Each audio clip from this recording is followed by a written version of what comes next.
Hi, everyone. This is Dr. David Serio with another edition of the Chiropractic Universe. Please like the videos, share the videos, comment on the videos. Today we have a special guest, Jen Steinberg. I'm super excited about this. Jen, just tell us a little bit about yourself, what you do, what your path is. Let us get to know you a little bit. Thank you. Sure. For the last 15 years or so, I've run our chiropractic office. We're in northern New York. When I say upstate, people think Buffalo, but we're actually way up in the Adirondacks. It's gorgeous country, up near Lake George. Some people have heard of Lake George. We run a cash practice that it wasn't always cash. That's a move we made several years ago and never looked back. Beautiful, freeing, wonderful. In the course of that, we got really involved in the chiropractic world, and I got the call one day to step in and help out with the IFCO. So I'm the administrative director for the IFCO. So kind of the one constant person doing all the behind the scenes stuff, mostly behind the scenes. Uh, I do a little CA training on the side at different events, things like that.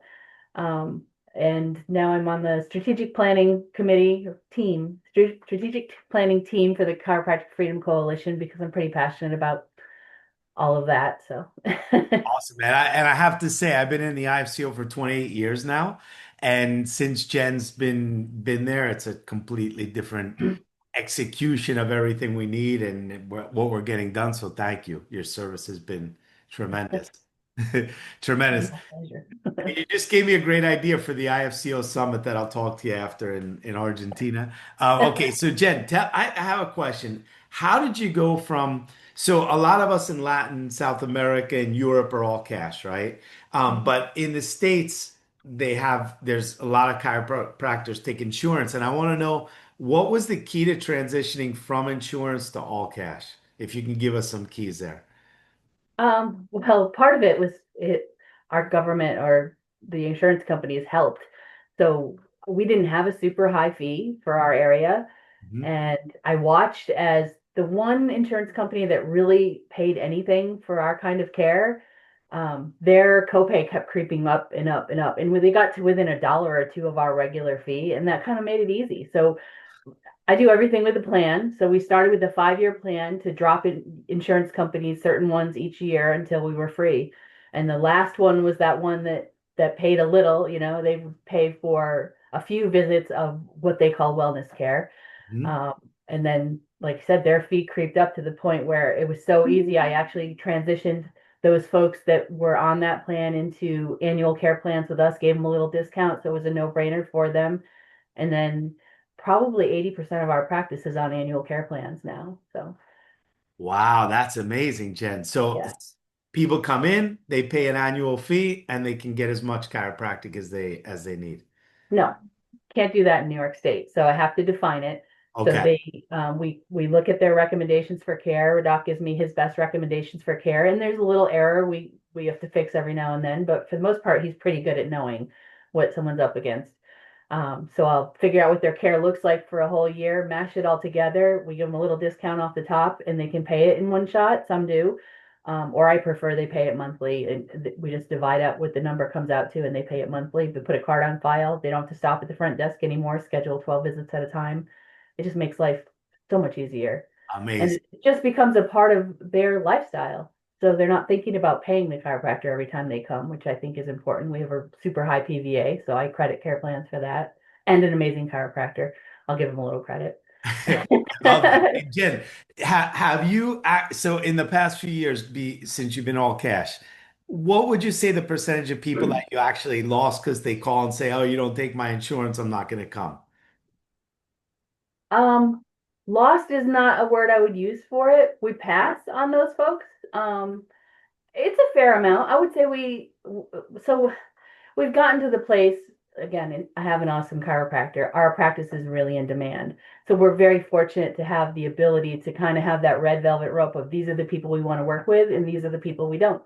And so I have very well trained staff and they qualify every person who calls. And I'll tell you, it's probably 3 to 1 that we take.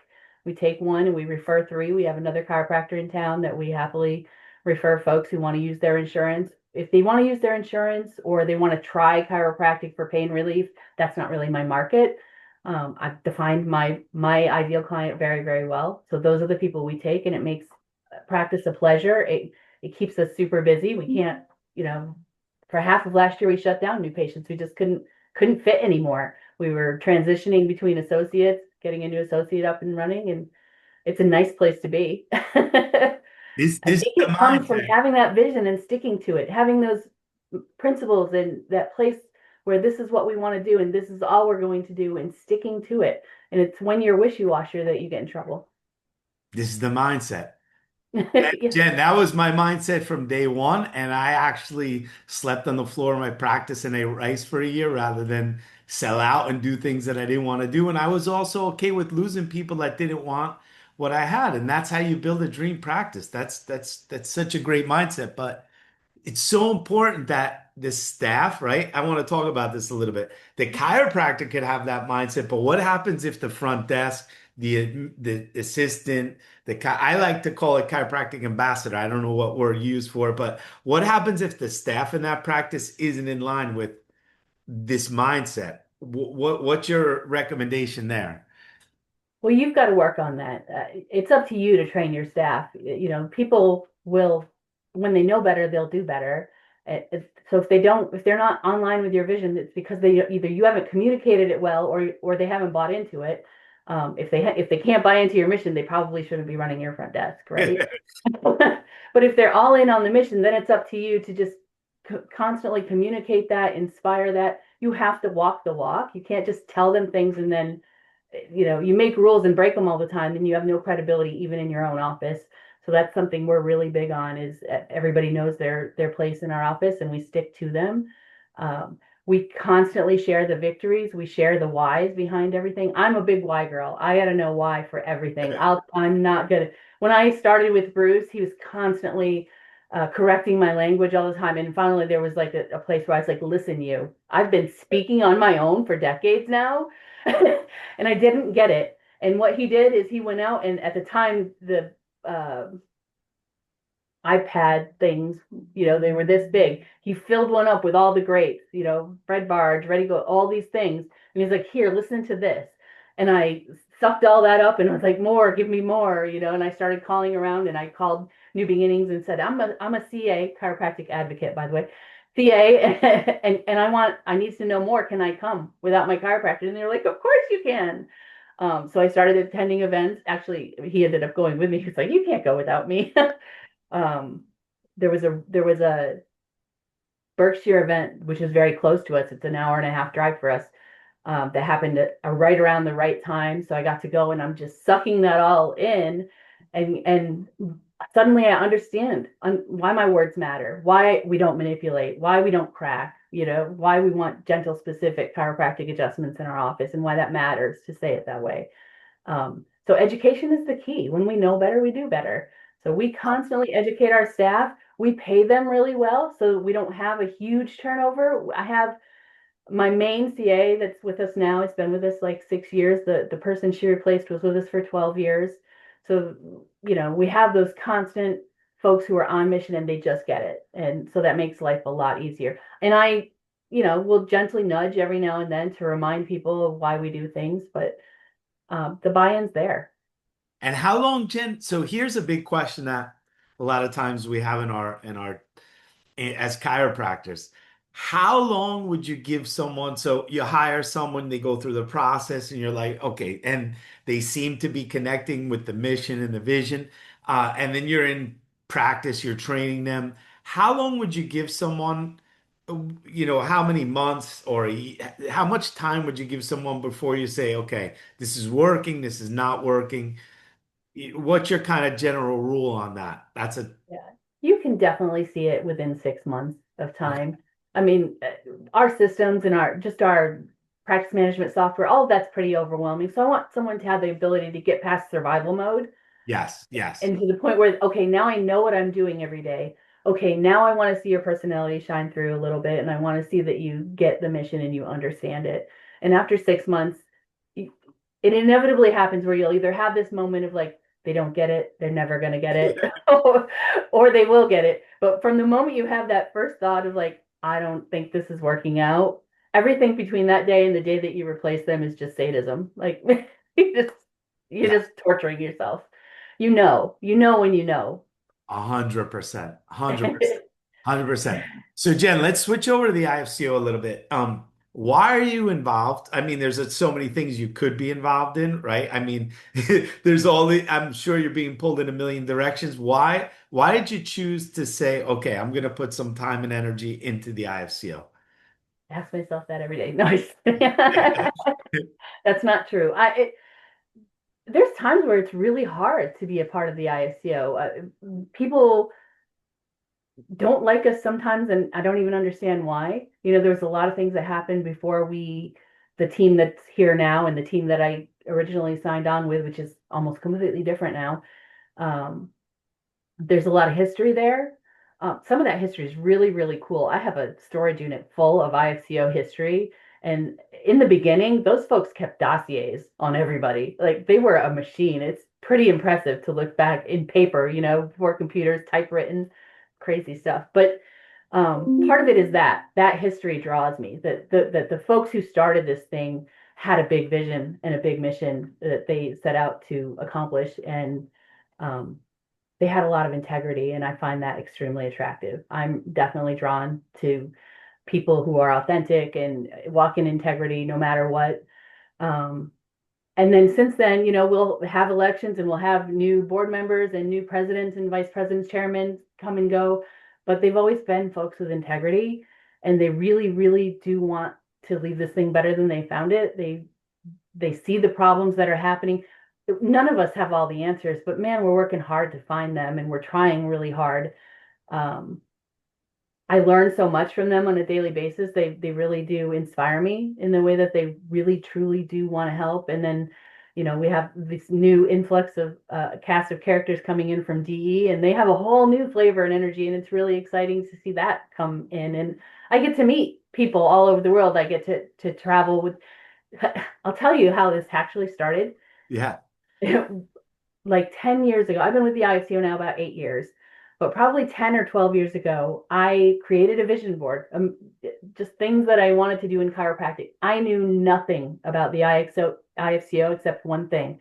They kept advertising on social media these beautiful locations where they were having global summits all over the world.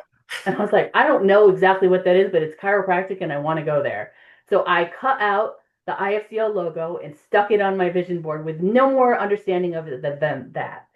And since that time, everything on that vision board has come to pass, which is crazy. That or better. The car was a little nicer than the one I had. um, so when the call came from the IFCO, it kind of was mind blowing. It's like, oh my gosh, you got to be kidding me! Like this is happening. Of course, at that point, we're not doing global summits anymore. So they had it. We had like a little hiatus of years in between where there were no global summits. So I was like, well, I'm still gonna do this and get all in and have the opportunity to hang out with these really cool people and learn. I love learning. I love leveling up. And that has definitely been a constant among the folks that choose to, they're all busy people. They have busy practices. They have businesses that they run outside of chiropractic. They have a lot of things going on, and they know a lot of really cool stuff. So they've been an amazing influence on my life. So for the work that I put in, I get so much more out of it. And now we're doing global summits again. So I couldn't go to Germany this year, but I'm so looking forward to Buenos Aires. Buenos Aires, October 2nd and 3rd, 2026. If you're listening to this, just get in touch with me. I'll get you all the information. Jen, I have a phrase. You have to, 90% of success is showing up, being in the right place. I mean, Yeah. and when you're surrounded by people that are just working towards a vision, executing that vision, you're gonna learn and you're gonna become part of that, and it's tremendous. And your work has been the IFCO has always had this amazing vision. So I joined the IFCO as a student in '93 Wow. when I was at transferred over to Sherman from Life, right? And it was this small organization, but the vision was always so steadfast. But what I saw inside was there was a lot of infighting in these little details about, oh, you take insurance, you don't take insurance, and it wasn't. it wasn't collaboration on a mission, right? It was just constant infighting over little philosophical differences or strategic differences, which really tore it apart over time. And the last few years, with your help and the help of all these past um, the directive commissions, it's really shifted in a really positive way. Not only towards the mission, but a bigness of the vision without getting caught up on all these little details that hold us back so much. Yeah, what I'm seeing is my husband will tell you that that my main mission in life is flipping and checking. Like I'm really good at noticing, like you said you were going to do this, but then you did that, and now you're mad that we noticed that you didn't do what you said you were going to do. Yeah. And I'll hold his feet to the fire all day long, and I do it with the folks at the IFCO on the board. And really, I'm their employee, like who am I to be calling you guys out, calling out the president or whoever to say, hey, wait, we said we were going to do this. But the best part about that is that when I get to that place where I feel like I need to speak up and say, hey, this is our mission, this is where we need to go, 100% you're right. Like egos drop to the floor. You're right. Let's do this better. And those people, I'm like the biggest fan of those people. Travis Corcoran, the man he wrote the book Logic and Reason, but he really does live it, and Totally. so when we start to get emotional, and he's usually the person that catches all of that, but sometimes he's not a man who loves the minutia of the business part of things. So sometimes I have to say, hey, wait.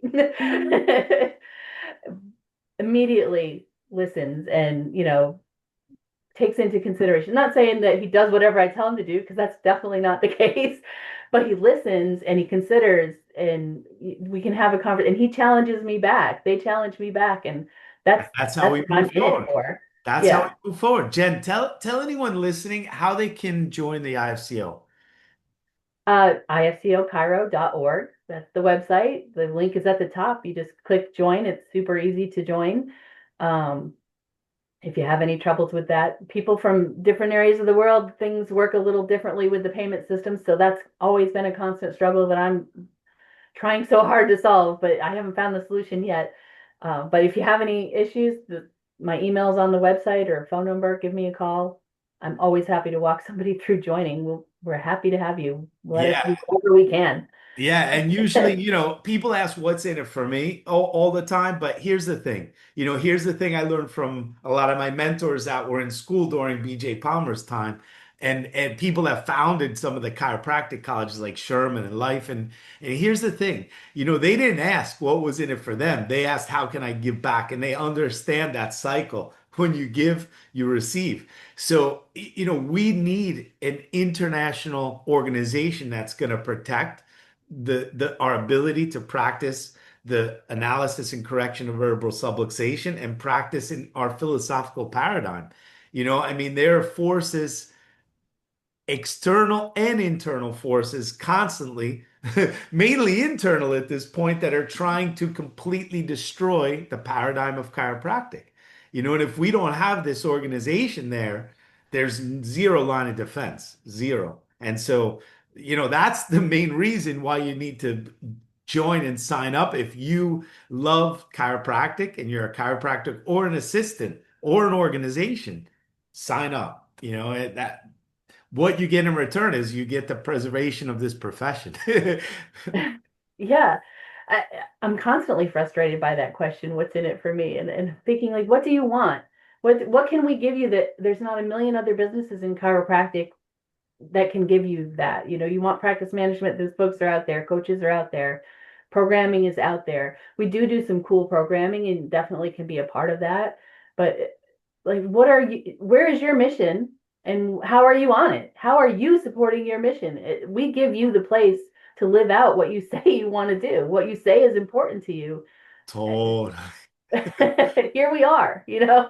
But you know what, Jen? It's so interesting because a lot of times, living outside the US, I get calls every day like, "Oh, we're having issues in our country." Okay, I have a question for you. How many of you have IFCO members? None of us. But now you want our help, right? And so when they're about to close your practice or you're going to lose the ability to check children or whatever, then it's important. No, it's urgent right now, right? So I mean, we are bringing the IFCO Global Summit around the world. That's the vision. We had an amazing, one of the best seminars, Jen, I've ever been in was in Germany just now. The content was tremendous. Jen's husband, Bruce, is going to be speaking in the IFCO Global Summit. And Jen, I have something for you as well that I just thought about. But we are having the IFCO Global Summit 2nd and 3rd of October 2026 in Buenos Aires. The space is really limited. The hotel only holds 140 people. There's only actually 85 tickets left. So get on that. If you're watching this, contact me or contact Jen and we'll get you signed up. So Jen, okay, last couple words. What do you want to say to the chiropractic, what do you call them? Ambassadors, advocates? Advocates, the Advocates. Okay. So we CA. have chiropractic advocates watching. Um, what are some key pointers that you want to give them? I always want to talk to them and say, this is your career too. This is your profession too. Take ownership of it. We have a membership for the IFCO. It was one of the very first things I did when I became a chiropractic advocate myself is to sign up for the IFCO. It was $50 a year. So it's not much, but it allowed me to be a member of the IFCO. It allowed me to serve the mission of chiropractic, to understand that I have a part to play in that. This is my livelihood too. If this ship goes down, I'm gonna be a dental assistant? How passionate can I be about being a dental assistant? Come on. Right? So and I want chiropractors to remember that too. Your staff, this is their livelihood too. This is their career, their profession also. And it matters to us. It matters that it perpetuates. I want to know that if we close our practice down or if something happens to Bruce, that there's somewhere else that I can take the family to get adjusted. They're, checked and adjusted. It matters that my grandkids have chiropractic care and good chiropractic care into the future, that they will get checked and then adjusted and not just a gross manipulation. Like, find the passion for that, and then find a way to pour into it. I'm not the only chiropractic assistant or advocate who's involved in things. I mean, I look at Kat Frazier over at the Georgia Chiropractic. She's doing amazing stuff. She works with DE. She's poured. This is her life's blood too. This is our career, But just we like need so being a many more. chiropractor is your career. We need so many more, right? Like We I always do. think about this. You have the chiropractic profession, and then we have all these chiropractic advocates, but you see very few that are actually speaking up about chiropractic. For example, I love everything you're posting on Facebook, and you're always promoting chiropractic, and so how can if so I'm a chiropractic, imagine this. I'm a chiropractic assistant right now. I go into that world. I'm not an advocate yet. I'm assistant. I'm doing kind of like the secretarial work and stuff. How do I make that move into, okay, I'm doing the secretarial work and the day-to-day stuff. How do I make that move into becoming a chiropractic advocate in that position? I think the first thing is to ask a lot of questions, to ask your doc a lot of questions. I think the most important thing is to get to know chiropractic and find out how beautiful it is, so that you realize like this is a mission worth being on. Like like so we use Teams in my office. We have a channel called Victories because our doctors are down the hall. They're seeing the things that are happening, but does that always get communicated back up to the front desk? Like, hey, this person had this issue and suddenly like this is their story, and it's not, it's way more than just they're not in back pain anymore. I'll tell you that. We see a ton of kids in our office. We see really cool stuff happen. You got to know about it to fuel that fire. So Mhm. first, get to know chiropractic really well. Ask your doctor lots of questions. Ask your doctor about the coolest things he's ever seen happen in the office or the best stories he's ever seen. We love stories. Stories ignite our passion and inspire us. So find the thing about chiropractic that inspires you first. And then once you're in love, you'll do anything for it, right? When you're in love, you'll lay it all down for the thing that you love the most. Um, and then just keep asking questions. It's what you're seeing from me on Facebook is me asking questions, trying to get my mind around, well, if we're all philosophical chiropractors, why don't we agree on this? Why are some people over here doing this thing? Because that looks like a thing that's really bad for the profession. So I don't understand. And I want to understand. I don't want to shame them. I want to understand them and see if I can find out, like, where's your motivation on this? And how can we come, either one of us is not right here, right? Or we're shades of right. And how can we get together and have the most right that we can be and move forward? Or we're going to lose it all. We are. The writing is on the wall right now. I don't want to work in a chiropractic office where we're just manipulating all day long. That will not be fun and inspiring for me. I might as well go be a dental assistant at that point. Totally, totally. Boy, and Jen, this is amazing. And also if you're a chiropractor and these seminars are to bring your staff. So often we see the chiropractors and I ask them, where are your chiropractic advocates? Oh no, you have to invest in this. This is your greatest investment. If you have a chiropractic advocate in the front, I mean, you're going to double your practice because you have two people instead of one promoting what we love and how we can impact lives. And it's so often you go to these seminars and there's no chiropractic advocates there. And in the past, there would be tremendous. So I think that's something we really need to get back to as chiropractors, bringing our staff to these Yeah. things. Yeah. And if you don't have a regional event, make one, create one. I mean, maybe not the Totally. staff could go to the doctor and say, you know what, I need more exposure here. How can we bring something? I mean, I know here locally, at the very least, we have our chiropractic council. Our association is constantly trying to get folks to come. And that's kind of one of the first things I did also is the chiropractic. That's how I met Bruce, actually. He was the president of our There, regional chiropractic council, and he was coming over trying to get the chiropractor I was working with to come and learn some philosophy. He needed it. Try to get him to come. And that's how I would see him once a month because he would show up knocking on doors because the house is on fire and he's trying to get people into where we need to go. So if you don't have one, start one. I'm very lucky that we had the Berkshire event for a number of years, real close. And then we had New Beginnings, which is close enough for us to drive to. Every year, one time a year, I take all my staff and their spouses to New Beginnings. It's covered. Jim doesn't charge extra for the staff to go to New Beginnings. So that's beautiful. So I pay for their hotel room. I pay for their food. I get them down there and get them in the room and they love it. They there. love it. They're on fire. Their spouses are on fire. So they're not mad when, it's 6 o'clock and they're still not home. We have to finish up that last new patient needs the same energy as the first one, right?